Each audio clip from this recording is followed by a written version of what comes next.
Welcome to reading Chapter 5, Relationships. So again, you're just going to go to modules in your Canvas dashboard, and you're going to scroll to Chapter 5, Reading under Advancing College Reading Skills. So looking here, once you click download, you'll see this pop up.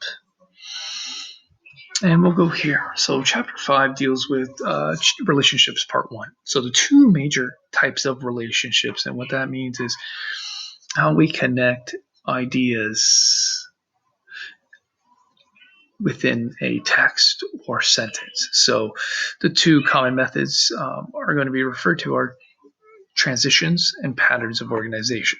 So this type of the relationship it's really going to either add time, it's going to be about time, or it's going to be addition of information. So you'll see the difference between them because they are very similar in the signal words that they use. So here we have just two separate sentences. In A, the weather at the North Pole is truly extreme.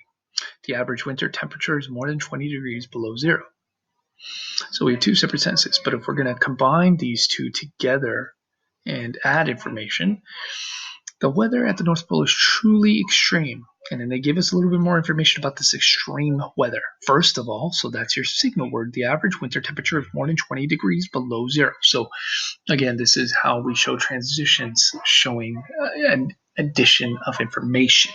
So it's adding information to it to give us more detail here. Okay. So, and please do not worry, I'm going to jump around a little bit within this, and you can go over these notes as well on your own.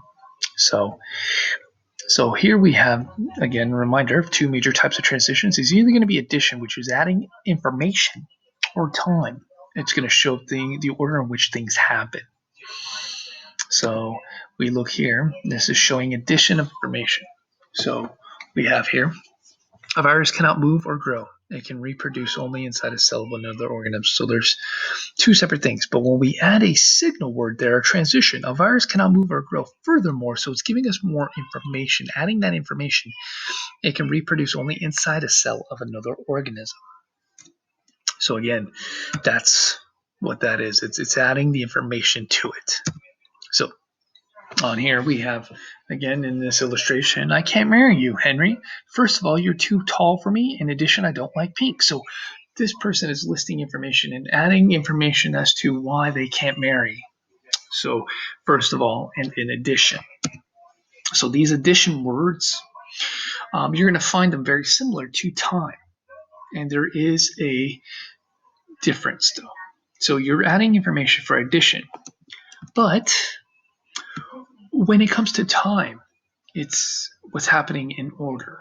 So you think of instructions, or think of instructions, or cooking instructions even, or when you're putting something together. You can't go out of order. You have to go in sequential order. It has to go in a sequence. And so you'll see here, I fill in the answers to the test questions. I'm sure I know. I work on the rest of the exam. So you have two separate sentences. But then when we add the transition here, first, I fill in the answers to the test questions. I'm sure I know. Then I work on the rest of the exam. So it's giving us, okay, first this is what they're going to do, then they do this. So again, showing the order in which things will happen. And that is the difference between addition and then time. So time, you can't switch it, you can't move it around. That is why. So looking here, first, Goldilocks ate Papa Bear's porridge. Next, she ate Mama Bear's porridge. Finally, she ate Baby Bear's porridge. Then her cholesterol dropped 14 points. So in this, they're showing the sequential order, the chronological order in which things happened in the Goldilocks and the Three Bears. Again, you'll notice that the time words there, those transitions are similar to the addition times. But they're not adding information to this. What they're doing is they're telling the order in which things happen. That is the difference between a time and addition. So again, you'll notice that some of them are very similar to the addition transitions. So, okay.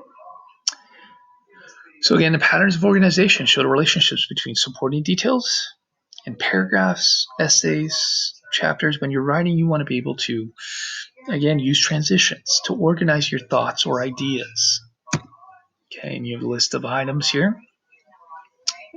And you are more than welcome to look through these on your own. Okay, list of items.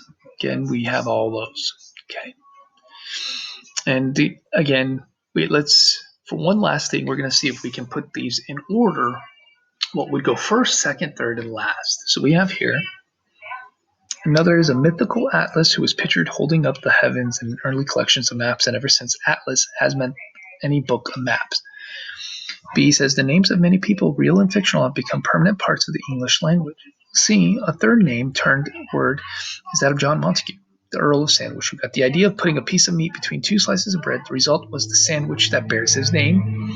D, one is Joseph Guillotine, a physician who invented a machine for cutting off condemned prisoners' heads, the guillotine. Now, on here we got to figure out what's going to go first. So we have to figure out what's this main idea. What is this subject matter? And then we have to put them in order. So what would come first, really, is what was all these have to deal with?